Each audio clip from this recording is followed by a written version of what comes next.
Olá, muito boa tarde. Começamos mais um ABC das Mães e eu gosto sempre de começar o nosso programa fazendo um convite para você que está aí assistindo. Olha, segue a gente lá nas redes sociais, @ABC das Mães, tem Facebook, tem Instagram, tem fanpage e tem também o nosso canal do YouTube. E você já sabe, né? Ficou com qualquer dúvida referente ao tema? Coloca aqui nos comentários dessa transmissão, que também está ao vivo pelo Facebook, ou então manda um e-mail para a gente no contato @abcdasmães.com.br, tá bom? Eu espero vocês lá pelo e-mail, no Facebook, enfim, o nosso bate-papo nas redes sociais. São aí 24 horas e diariamente aqui na TV Mais, todos os dias, às 14 horas, tá bom? Agora, o papo de hoje é bem sério e pouco se fala, poucas vezes eu li ou ouvi sobre o assunto. Nós vamos falar sobre depressão na infância com a nossa psicóloga, parceira aí do ABC das Mães, Valquíria Volman. Boa tarde, Valquíria. Obrigada mais uma vez por ter vindo ao nosso programa. E hoje é um assunto bem sério, né? E pouco falado, né? Porque eu quase não vejo as pessoas falarem de crianças com depressão, mas assim, engana-se quem acha que não acontece, não é verdade? Não acontece, acontece sim. Boa tarde, Cláudia. É bom estar aqui de novo. Acontece sim e é um tabu, né? A gente ainda não fala muito de depressão na infância, acha-se que é muito fácil, a criança tá daquele jeito, que é birra, que é pirraça. A gente falou de birra na semana passada, né? Então é muito confundido. As pessoas elas têm dificuldade de chegar, inclusive profissionais, de chegar ao diagnóstico, né? Muitas vezes, quando a gente vai fazer um diagnóstico diferencial, uma hipótese diagnóstica, a gente anda por outros caminhos, é até uma dificuldade para a gente. A gente fala, não é dificuldade escolar, déficit de atenção, hiperatividade, transtorno de conduta, mas existe sim depressão na infância. Então, existe a depressão na infância. E agora, como que o pai e a mãe aí de casa pode identificar, né? A diferença, eu acho que a linha é tênue ali, né? Entre depressão e tristeza. Como eu vou identificar? Se a criança às vezes está só triste, não é uma depressão. Qual que é a diferença entre a depressão e a tristeza na criança?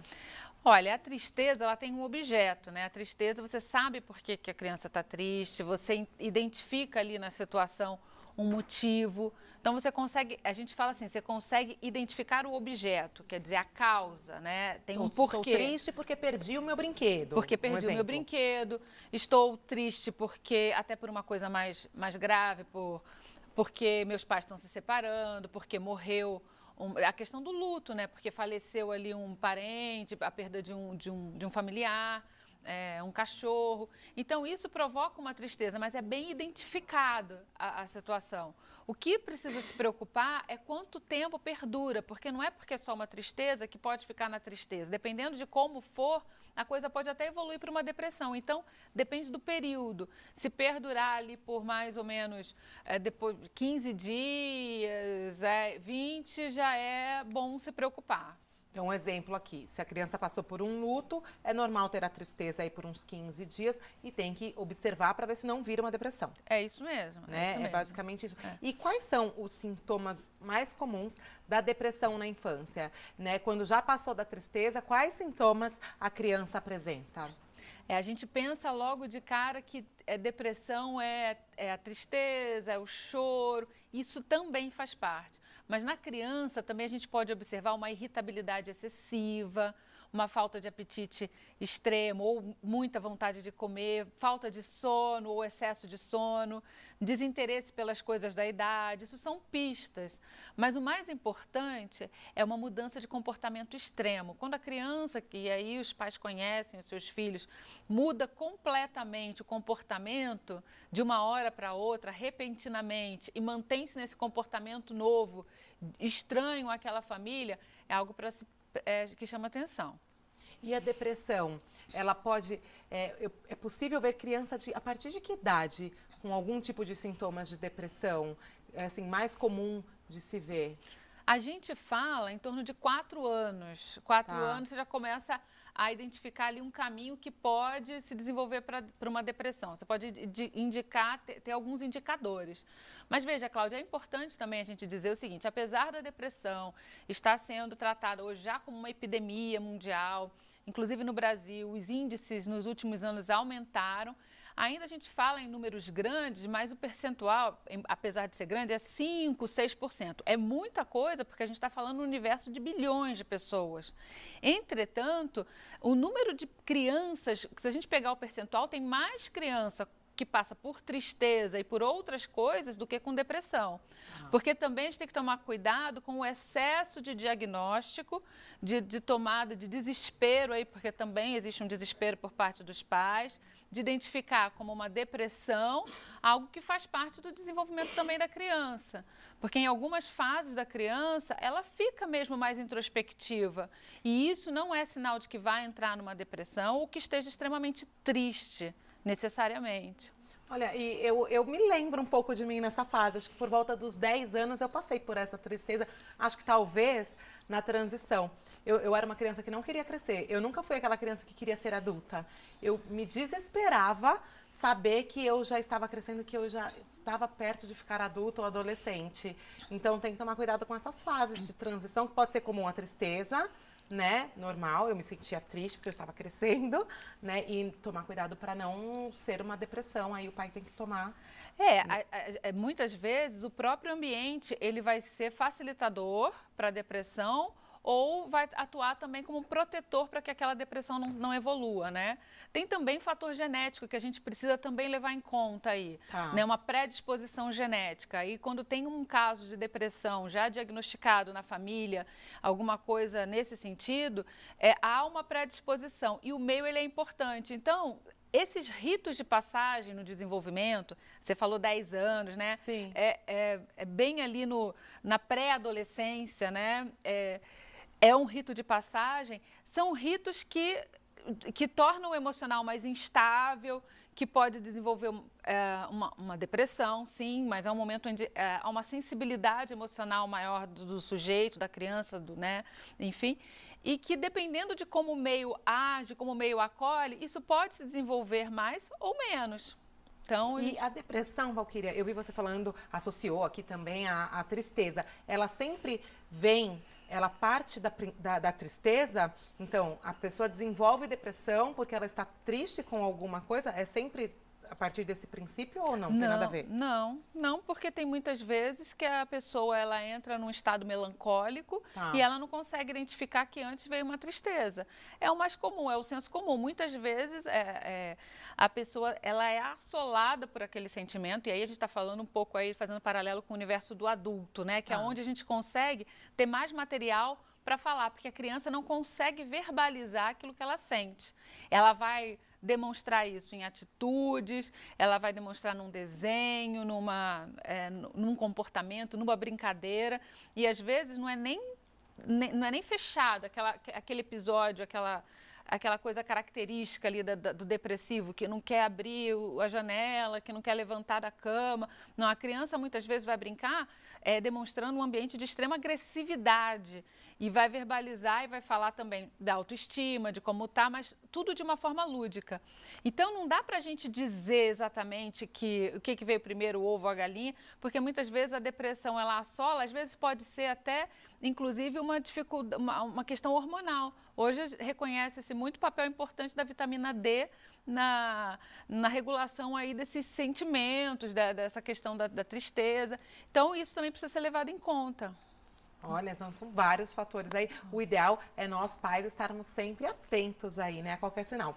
E uma vez percebida, né, esse sintoma aí de depressão, o que nós pais devemos fazer? Um sintoma que já passou, já não é uma tristeza comum, que já está perdurando.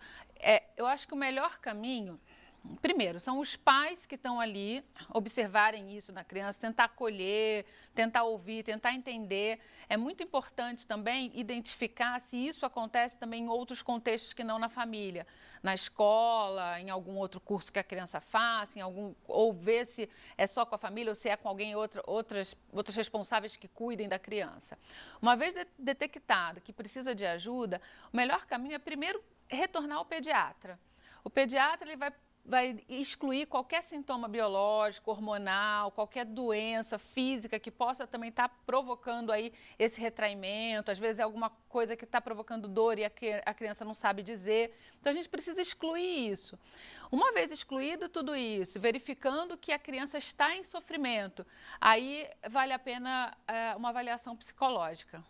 Então, a ajuda especializada, nós pais devemos ir atrás quando a gente detecta que isso já está atrapalhando aí o desenvolvimento da criança, já passou um pouco. Porque a criança está em sofrimento. A criança está em sofrimento. E muitas vezes a família também precisa de auxílio até para ver como que vai manejar essa situação, né? Então, aí vale a pena, sim. E, Valquíria, esses dias eu estava lendo, eu não me lembro onde, né? Mas disseram que o aumento do índice de depressão em crianças está relacionado aí à ausência. Às vezes os pais estão lá, estão todos na sala, mas um no computador, o outro no celular. Você relaciona também com isso? A gente tem que prestar tanta atenção e é tão difícil, porque num descuido a gente se perde ali, fica uma hora, né?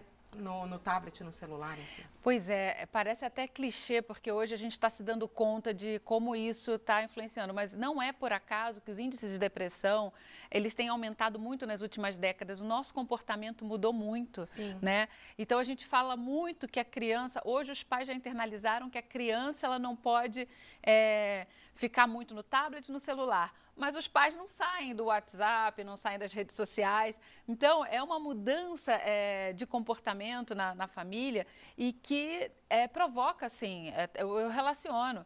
A criança está mais isolada, está com dificuldade de interação, ela interage muito com a máquina, né? As crianças, para poderem ficar ali naquele meio, naquele ambiente, sem trazer nenhuma situação aversiva para os pais, a gente acaba recorrendo, né? Àquela situação. Eu acho que isso não pode sair dos nossos olhos, não. Acho que isso é um fator relevante para a gente poder pensar assim quando a gente está olhando uma criança. Claro que existem, como a Valquíria já mencionou aqui, vários outros aspectos, inclusive aí, né, familiares, né, pessoas que já tenham passado na família, tem os aspectos aí genéticos, mas observar sempre o meio, né? E o diálogo na família sempre bem-vindo, até para ajudar a detectar qualquer tipo de tristeza, para que depois também não vire uma depressão, né? Sim. Os pais sempre ali observando e sempre a família participando de tudo. Porque muitas vezes, inclusive, até estamos falando de tristeza agora, né? Ainda não chegou na depressão. Uma situação que a criança passou na escola, que está tão triste, e o pai ou a mãe estão tão pouco disponíveis ali para ouvir aquela criança, para escutar, para acolher a criança naquela história, que aquilo não é elaborado. A criança ela só aprende. Vou falar muitas vezes isso aqui. A linguagem ela é muito importante, é algo que é aprendido, não está dado. E a criança só vai aprender a verbalizar o sentimento dela se isso for ensinado, se tiver chance para ensinar. E a gente só ensina. Né? A gente só ensina se a gente escuta a se comunicar. Não tem comunicação como. É tudo aí. Agora, e assim, é tão difícil, né? A gente detectar a depressão, às vezes, num adulto, imagina numa criança ou num adolescente. Mas antes da gente entrar aí nos adolescentes, eu acho que eu vou para um break rápido. Vocês vão ali, tomar uma água e volta, porque o assunto agora também vai ser um pouco mais abrangente, porque os adolescentes, né, nós temos como pais, né, tem pais e mães de adolescentes que assistem ao programa, que estão nas redes do ABC das Mães, que devem prestar muita atenção, né? Porque é uma fase bem complicada, né, Valquíria? Sim. Então, a gente vai para um break rápido e eu já volto para a gente falar um pouco sobre a depressão em adolescentes.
No mundo que precisa de mais coexistence, que precisa de mais equality, respect, tolerance, aprenda inglês com quem pensa como você.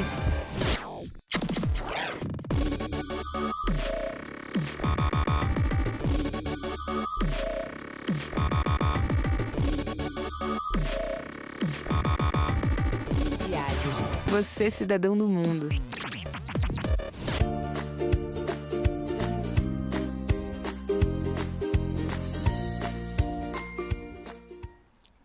Voltamos, aqui estamos com a nossa psicóloga Valquíria Vullmann, falando hoje sobre depressão na infância e agora nós vamos falar também na adolescência. Eu estava aqui na hora do intervalo conversando com a Valquíria e ela me disse que muitos casos de depressão lá no consultório, no infantil, né, são diagnosticados porque os pais levam porque está com problema na escola, né, é difícil em casa nós pais relacionarmos, né, a criança com depressão, porque eles é só alegria, só felicidade. Acho que é até difícil para os pais aceitarem isso, não é, Valquíria?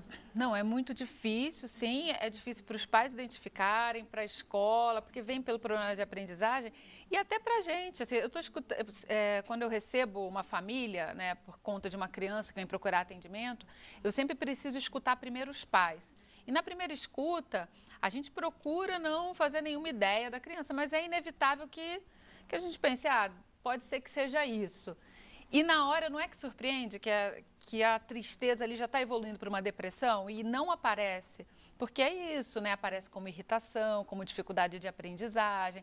Na verdade está fazendo birra, não está querendo mais ir para a escola, eu até quero saber se está acontecendo está com preguiça e não aparece. Mas aí se você vai mais a fundo, você vê que a questão da autoestima, ela está ali prejudicada e que a criança não está conseguindo verbalizar.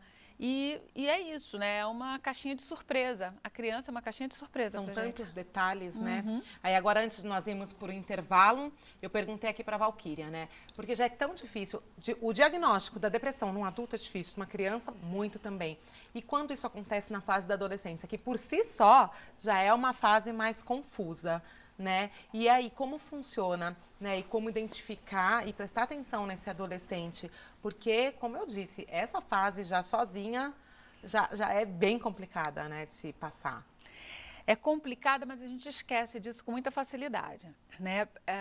A gente entende a adolescência como aquele período melhor da vida. Nossa, você é ótimo, olha, você está bonito. Só que não, o adolescente nunca se acha bonito. E realmente tem aquele corpo se transformando ali, que ainda não é de infância, não é de adulto. Gente, e eu imagino hoje em dia, com essa, né, rede social, tudo aplicativo, todo mundo fica lindo no filtro. Pois né? é um julgamento, se julgam.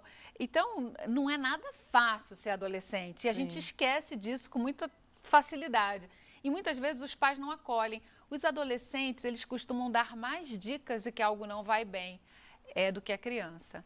Porque eles já conseguem falar. Então, uma fala que a outra ali, quem tiver ouvido, consegue ouvir. Quem tiver disponibilidade para escutar esse adolescente, consegue escutar alguma coisa do tipo, minha vontade é sumir, eu realmente não dou uma bola dentro.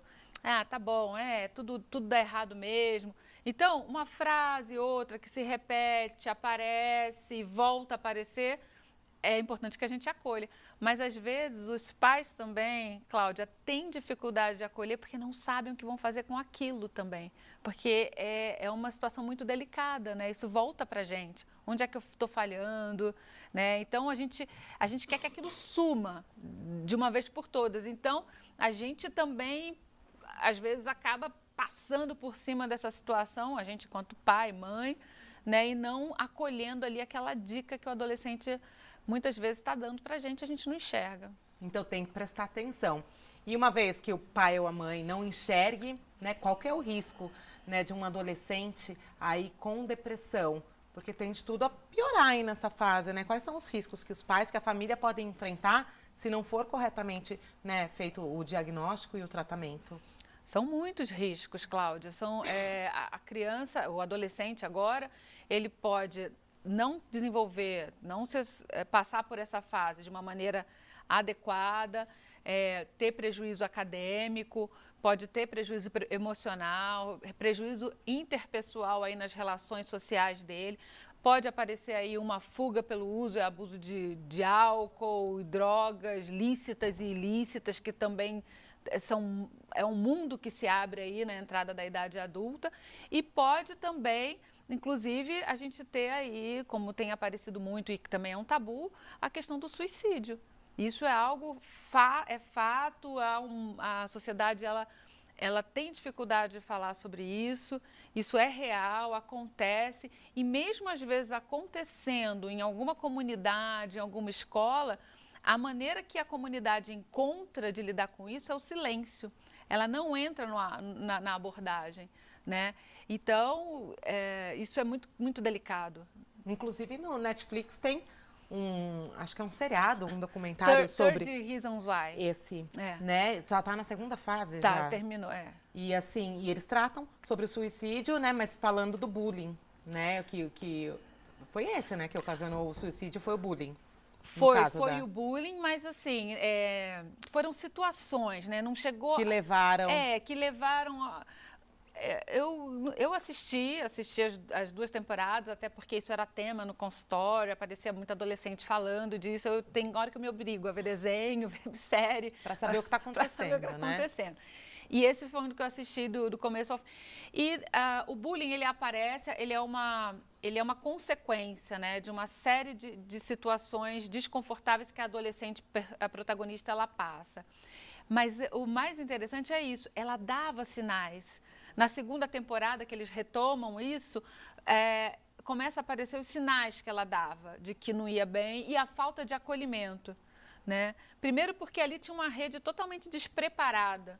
Isso é importante também, a gente investir na rede no entorno do adolescente. E aí eu me dirijo também aos profissionais da educação, que precisam levar esse tema, essa preocupação para os pais, precisam dar um suporte, precisam também refletir a respeito desse tema. Não dá para fazer de conta que ele não existe. A adolescência é um momento de transição ali, de um turbilhão emocional e que a gente não sabe que caminho vai dar se a gente também não dá um suporte para isso. É isso, pode ser que um caminho seja um caminho infeliz.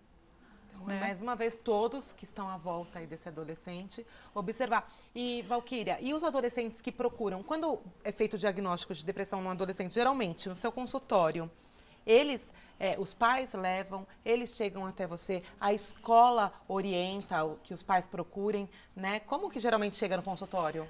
Tem de tudo, tem para todos os gostos. Mas, ultimamente, eu tenho notado que os adolescentes, eles têm pedido mais. Tá. Né? Os adolescentes que conseguem ter ressonância na família, eles têm pedido mais para ir.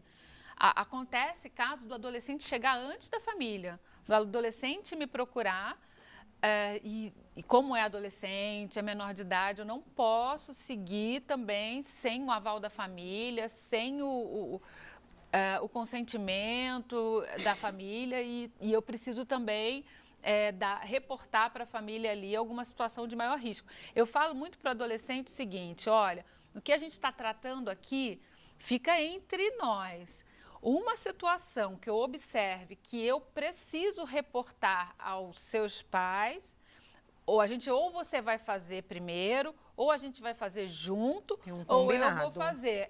Porque tem coisa que não dá, que a gente precisa também, precisa comunicar. Né? Uma situação dessa grave aí, que um adolescente pode estar muito deprimido, a ponto de precisar de uma ajuda médica, medicamentosa também, e com alguns riscos ou uso de drogas, a gente precisa também, não dá para ficar isso ali no consultório. É claro que o diálogo, as questões emocionais ali que estão na periferia da coisa, elas ficam, até por uma questão de vínculo. Mas tem outras coisas que o profissional da saúde precisa saber, né? Sim, como precisa ser dividido. Né? E quais são os sinais, então, para os pais que estão assistindo aí ao ABC das Mães, os pais de adolescente, os de criança também, nós já falamos dos sinais, e nos adolescentes? Quais são os sinais de depressão? Pois é, nos adolescentes, varia sempre de criança para adolescente. No adolescente, a gente precisa estar atento à fala, né? Como que está a estima desse adolescente, a autoestima dele, no que ele fala sobre ele, o que ele pensa sobre ele, como que está a relação social dele, como ele está muito isolado, está muito quieto. É importante, embora lá a gente está falando aí já de um final de um Fundamental 2 para o ensino médio, a escola já não tem mais aquele olhar tão intenso quanto não deveria. É preciso que a escola ainda observe esse adolescente até o final do percurso dele na escola, porque ele ainda não tem condições emocionais para se manter estável por muito tempo, né? Então, quais são os sinais? É isso, o isolamento, às vezes está muito no celular, muito no quarto, muito trancado. Cláudia, eu vou ser muito sincera, eu acho que a privacidade de adolescente, ela tem muitas vírgulas, sabe? Pai e mãe têm direito, os meus pacientes, eles vão me xingar vendo isso, os adolescentes. Mas pai e mãe têm direito e têm dever de saber o que se passa. Precisa fazer dar uma incerta, ver com quem conversa, qual é o tema que conversa. Não tem essa de eu não posso te mostrar. Não, o adolescente precisa sim, porque ainda não tem maturidade para poder decidir algumas coisas. Hoje a gente vive um paradoxo, né? Você tem adultos e até adolescentes e jovens intelectualmente fantásticos, mas emocionalmente totalmente despreparados, né, para a vida. É verdade.